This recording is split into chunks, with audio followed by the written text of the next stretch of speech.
What's going on, guys? Ronnie here with the Local Losers. We're doing another dirt bike video. If you guys are new to the channel, maybe look at liking and subscribing. We're getting into dirt bikes. We normally do crazy stuff that's over there on that side of the shop. Bag dually, drift truck, Subarus. Yeah, lots of craziness. But we're talking about dirt bikes today, specifically the Kayo TT140.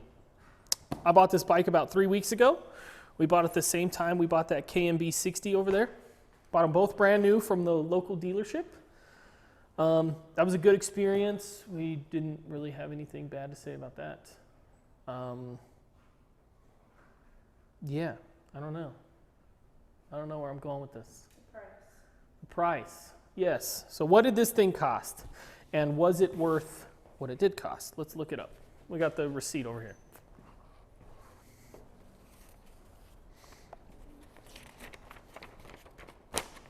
So here's our motorcycle.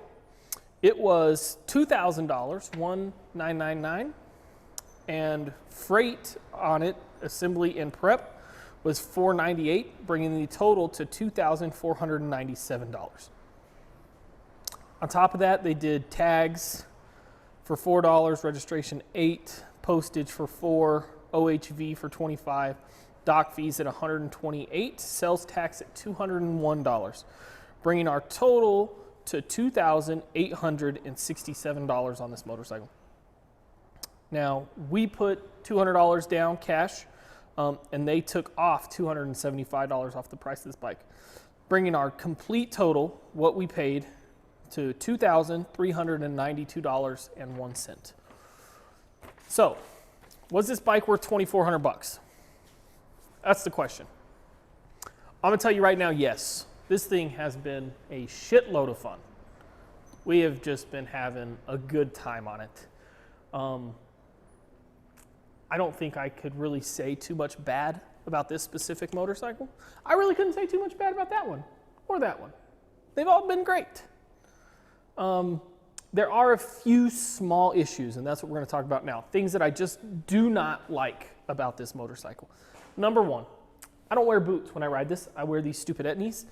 And I get on here, and I'm riding around, and I got my foot up here, and my pants get caught on the freaking Kickstarter all the time. They'll get like looped around it, and then I'm stuck on here. I'm like this, like trying to get unhooked. It just did it right there. Trying to put the stupid thing back, it got hooked. Annoying as hell. Annoying as hell.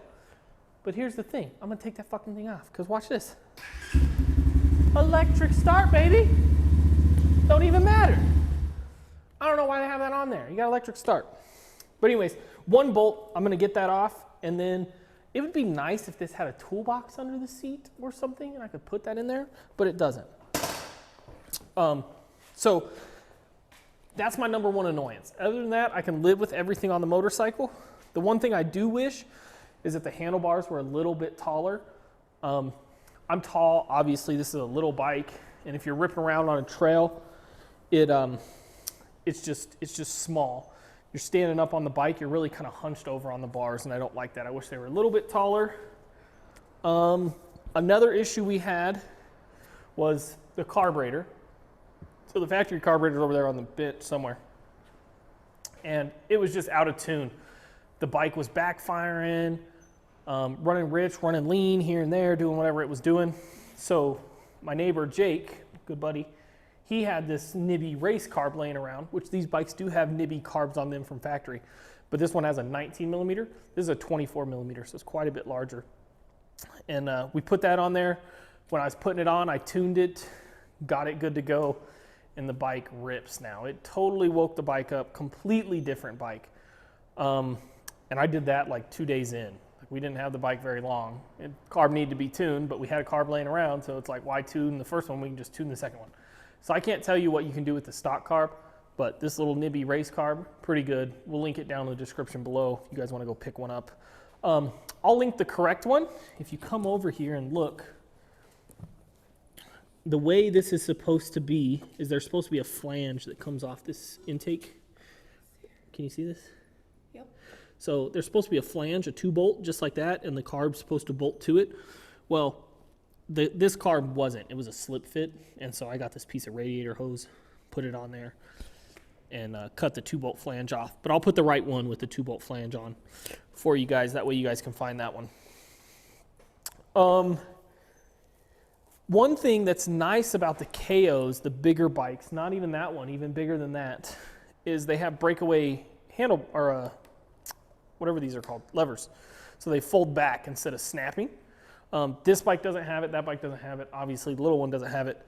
It would be nice if they came with that. I understand that it would probably bring the price up, perhaps, but the fact that they're already offering it on their bigger bikes, it'd be nice if they put that in the little bikes too. That's my only complaints. I'm pretty sure. Oh, one thing. I thought when we went and bought this bike, so there's the TT125 and the TT140, and the easy way to tell the difference is if it has an oil cooler.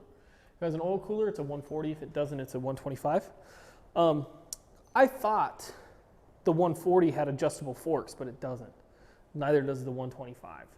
I thought this one did. So I thought there was more advantages to this than just the bigger engine, because you could probably put the race carb on the 125 and get it to perform like this.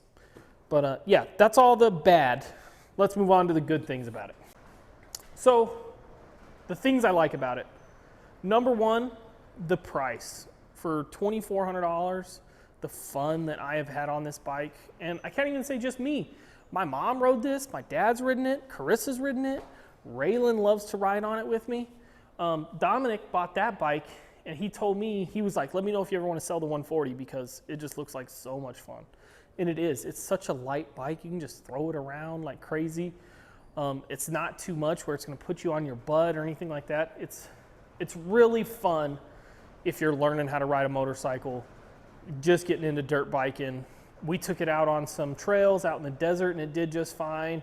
We've ripped it around here, and it's lots of fun.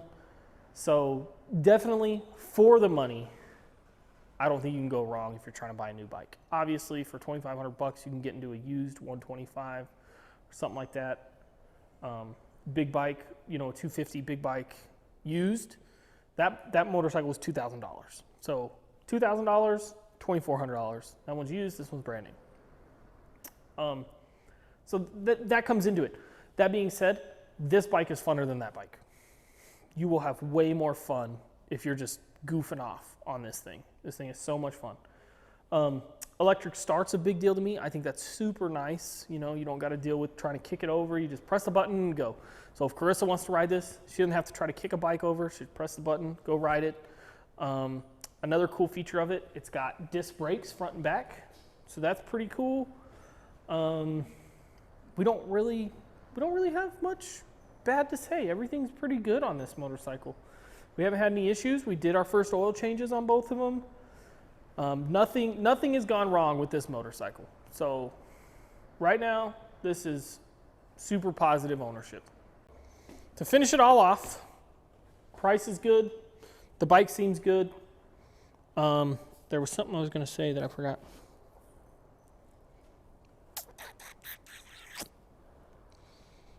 I have no idea. Oh, I didn't mention this. I mentioned this in the KMB 60 video, but something that I think is a big value add to these motorcycles is the fact that we have a local dealership that we can take them to. If we do have issues, if we do need parts, we can just go right down there and say, hey, I need a starter for my Kayo. Boom, they got it. They'll get it for us. You know what I mean? That's a big deal. So if you're new to motocross, motorcycles, dirt bikes, whatever you want to say, like I am, I think having a local dealership that sells the motorcycle that you buy will really help you out, because let's say you go buy one of these, you find one used and you got a really good deal on it, but something happened with the motor. Where are you going to get the part? I don't know. I'm going to go down to the dealership and get the part because they sell the dang thing. So to me, that's important. Also, I don't know if anybody makes a motorcycle this size, like a name brand motorcycle. This size is really fun. So to end it all off, good motorcycle. I would recommend them. For the value, we spent about $5,000 between that one, this one, and all the gear that we got. And to get Levi and I both into riding motorcycles, I think that was well worth it. So yeah, that's really all I have to say. Nothing but good things about the two of them. So we'll see you guys next time. Thanks for hanging out.